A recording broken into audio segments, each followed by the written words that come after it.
CM ಸಿದ್ದರಾಮಯ್ಯನವರ ಬಾಯಿಯಲ್ಲಿ ಮತ್ತೆ ಜೈ ಶ್ರೀರಾಮ್ ಘೋಷಣೆ ಮೊಳಗಿದೆ.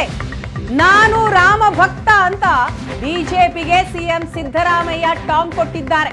ಮೊನ್ನೆ ಬಾಲರಾಮನ ಪ್ರಾಣ ಪ್ರತಿಷ್ಠಾಪನೆಯ ದಿನ ಬೆಂಗಳೂರಿನ ಮಹದೇವಪುರದಲ್ಲಿ ರಾಮ ದೇವಸ್ಥಾನ ಉದ್ಘಾಟನೆ ಆದ ಸಂದರ್ಭದಲ್ಲೂ ಕೂಡ ಸಿಎಂ ಸಿದ್ದರಾಮಯ್ಯ ಜೈ ಶ್ರೀರಾಮ್ ಎನ್ನುವಂತಹ ಘೋಷಣೆಯನ್ನ ಕೂಗಿದ್ರು.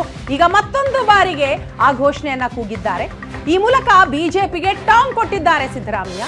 ಪಿರಿಯಾಪಟ್ಟಣದ ಕೊಪ್ಪ ಗ್ರಾಮದಲ್ಲಿ ಸಿಎಂ ರಾಮ ಜಪ ಮಾಡಿದ್ದಾರೆ. ಬಿಜೆಪಿಯವರು ಜನರನ್ನ ಮರಳು ಮಾಡ್ತಾ ಇದ್ದಾರೆ. ಹಿಂದುತ್ವದ ಹೆಸರಿನಲ್ಲಿ ಅಧಿಕಾರ ಹಿಡಿದು ಕುಳಿತಿದ್ದಾರೆ. ನಾವು ರಾಮನ ಪೂಜೆ ಮಾಡೋದಿಲ್ವಾ? ನಾವು ಕೂಡ ಪೂಜೆ ಮಾಡ್ತೀವಿ, ಭಜನೆ ಮಾಡ್ತೀವಿ. ಧನುರ್ಮಾಸದಲ್ಲಿ ಬೆಳಿಗ್ಗೆ ಎದ್ದು ದೇವಸ್ಥಾನಕ್ಕೆ ಹೋಗ್ತಾ ಇದ್ದೆ, ನಿತ್ಯವೂ ಬೆಳಿಗ್ಗೆ ದೇವಸ್ಥಾನದಲ್ಲಿ ರಾಮನ ಭಜನೆ ಹಾಡ್ತಾ ಇದ್ದೆ ಅಂತ ಹೇಳ್ತಾರೆ. ಈ ರಾಮನ ನಂಬಿಕೆ ಇಟ್ಕೊಂಡಿರೋರು ದಶರಥನ ಮಗ ಶ್ರೀರಾಮಚಂದ್ರ,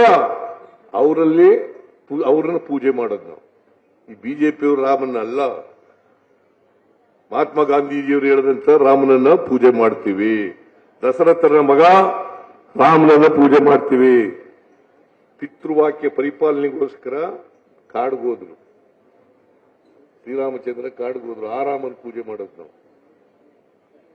ಅದು ಬಿಟ್ಬಿಟ್ಟು ಇವರು ರಾಜಕೀಯಕ್ಕೋಸ್ಕರ, ಓಟ್ಗೋಸ್ಕರ ಇವತ್ತು ರಾಮನನ್ನ ಮುಂದಿಟ್ಟುಕೊಂಡು ರಾಜಕೀಯ ಮಾಡ್ಲಿಕ್ಕೆ ಕೊಟ್ಟಿದ್ದಾರೆ.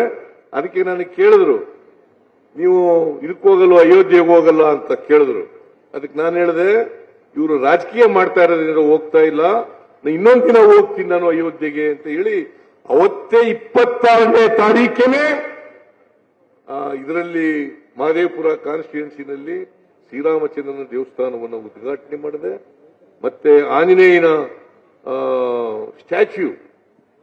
ಸ್ಟ್ಯಾಚ್ಯೂವನ್ನು 33 ಅಡಿ ಎತ್ತರದ ಸ್ಟ್ಯಾಚ್ಯೂವನ್ನು ಉದ್ಘಾಟನೆ ಮಾಡಿದೆ. ಅದಕ್ಕೆ ಎಲ್ಲರ ಕೆಲವು ಹೇಳಿಸ್ತೆ, ಜೈ ಶ್ರೀರಾಮ್, ಜೈ ಶ್ರೀರಾಮ್. ಅದಕ್ಕೊಂದು ವ್ಯಾಖ್ಯಾನ. ಮಾತಾಡದೆ ಹೋದ್ರೆ, ಶ್ರೀರಾಮ ಅಂತ ಹೇಳದೆ ಹೋದ್ರೆ ಮಾಡಲಿಲ್ಲ ಸಿದ್ದರಾಮಯ್ಯ, ಹಿಂದೂ ವಿರೋಧಿ. ಮಾಡಿದ್ರೆ ಈಗ್ಲಾದ್ರು ಜ್ಞಾನೋದಯ ಆಯ್ತಲ್ಲ ಅವರು.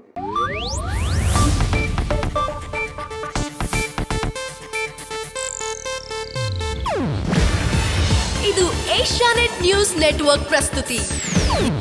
ನೀವು ನೋಡ್ತಿದ್ದೀರಾ ಏಷ್ಯಾನೆಟ್ ಸುವರ್ಣ ನ್ಯೂಸ್.